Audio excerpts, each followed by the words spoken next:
One wrong move, and the most powerful king would die. Uzziah was a simple king.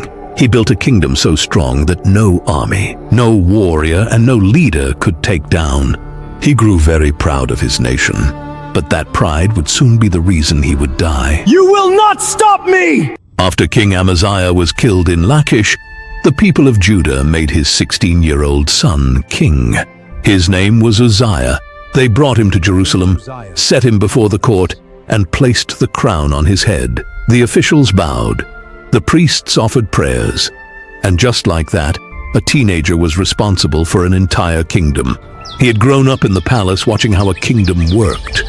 He had seen his father receive generals. He had listened from doorways to reports from the borders.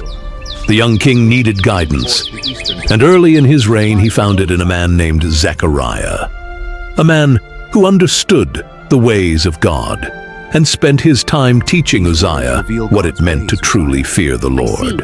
Uzziah listened. He sought God, and God made him succeed.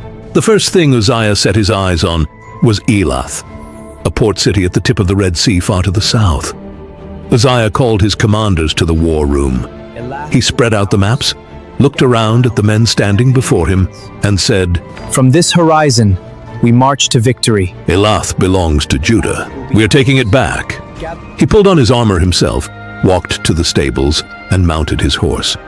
His army fell in behind him, column after column of soldiers moving south out of Jerusalem through the Judean hills. They pushed further south, until at last the cliffs of the south came into view, and beyond them, the glimmer of the Red Sea. When they arrived at Elath, Uzziah wasted no time. His forces moved into the city, drove out the men holding it, and the army stayed to tear down what needed tearing and rebuild what had fallen. When they were finished, Elath was Judah's again. Uzziah turned his horse around and led his men back north, the first campaign of his reign complete. He did not rest long. He turned his attention west toward the land of the Philistines, a people who had pressed against Judah's borders and raided its villages for generations. Uzziah loaded his army back onto the road, this time heading west and north toward the coast. When they finally arrived outside the ancient city of Gath and its high walls came into view, Uzziah gave the order. His men moved up with battering rams and siege equipment, and they worked at those walls until they cracked and came down in clouds of dust. The army gathered itself and marched north along the coast to Jabneh, where the same thing happened, walls broken and collapsed. Then south to Ashdod, where they pushed through the defenses and broke into the city. Uzziah set up Judean towns in the land around Ashdod, planting his people in the soil the Philistines had once controlled. The Philistines, who had raided and threatened Judah for as long as men could remember, now had no fortified cities left on that stretch of coast. He had taken them apart, one by one. He then turned south and east, leading his forces against the Arabians living in Gur-Baal. His army moved through the open land, found them, and defeated them. He struck the Munites next, and they fell before him. When word of all this reached the Ammonites, they looked at each other, looked at the trail of defeated peoples behind Uzziah, and made a decision. They gathered silver, put it on the backs of their animals, and sent it to Uzziah without being asked. They paid him tribute and sent word that they were under his authority. His name was now known from the borders of Egypt all the way to distant kingdoms, because every nation in the region was hearing the same reports. Judah's king was winning every campaign, every time. But this wasn't going to last long. Back in Jerusalem, Uzziah poured everything into strengthening the city. He ordered towers raised at the corner gate on the north side of the wall, at the valley gate on the west. When the towers were finished and standing, he placed soldiers in them, men armed with bows and slings, watching the roads and the horizon. He sent workers out into the wilderness beyond the city to dig cisterns in the rock for his livestock and his farming crews working the dry land. He put farmers to work across the fertile hill country, planted vineyards on the terraced slopes, and made the fields of Judah productive from one end to the other. He was building not just an army, but a kingdom that could feed itself and sustain itself through long campaigns. But what he didn't know was that building this whole kingdom would one day lead him to make one fatal mistake. Then he turned to the army itself. He took a full count, going through every region of Judah and counting every man capable of bearing weapons. The number came to 307,500 soldiers, organized under 2,600 officers who commanded them. Uzziah armed every single one of them. He walked through the armory storehouses with his commanders, ordering shields made, spears forged, and helmets fitted. Not one soldier stood unarmed. And then he did something that no king before him in Judah had attempted. He brought in craftsmen and engineers and had them design machines of war, heavy devices mounted directly onto the towers and walls of Jerusalem, built specifically to shoot arrows and hurl large stones at an enemy approaching the city. When the nations around Judah looked at Jerusalem after all of this was done, they saw a city that could kill you before you got within 100 yards of its gates. His fame reached every nation around him. His name was spoken by kings he had never met. The kingdom of Judah, which had been shaken and uncertain when his father was murdered, was now standing stronger than it had in a generation. Uzziah had built it, armed it, fed it, and defended it.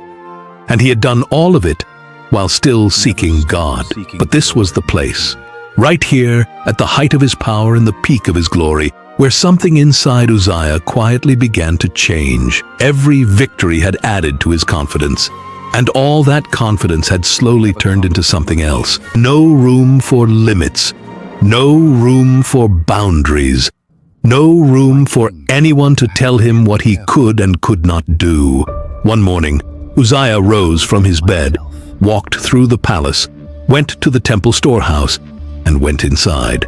He looked at the golden censers, kept there, the ones the priests used to burn incense before the Lord on the altar of incense in the inner sanctuary.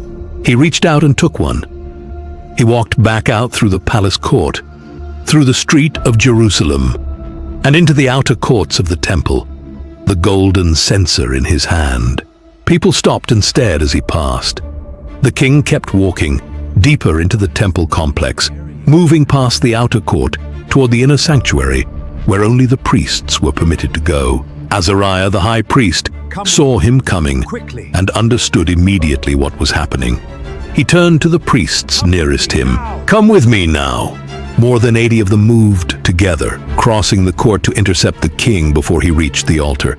Azariah stepped directly into his path and stood there.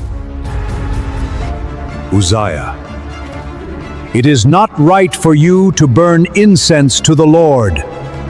This is not your duty. Leave the sanctuary.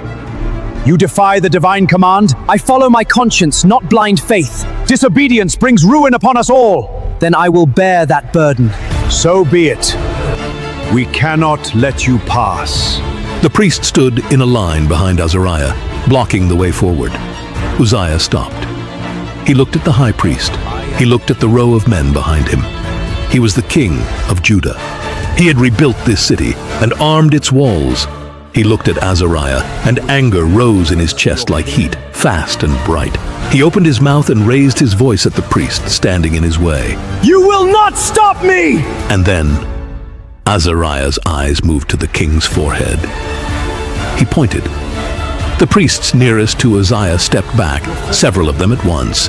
Uzziah raised his free hand and pressed his fingers against his own forehead. His skin felt wrong. He pulled his hand away.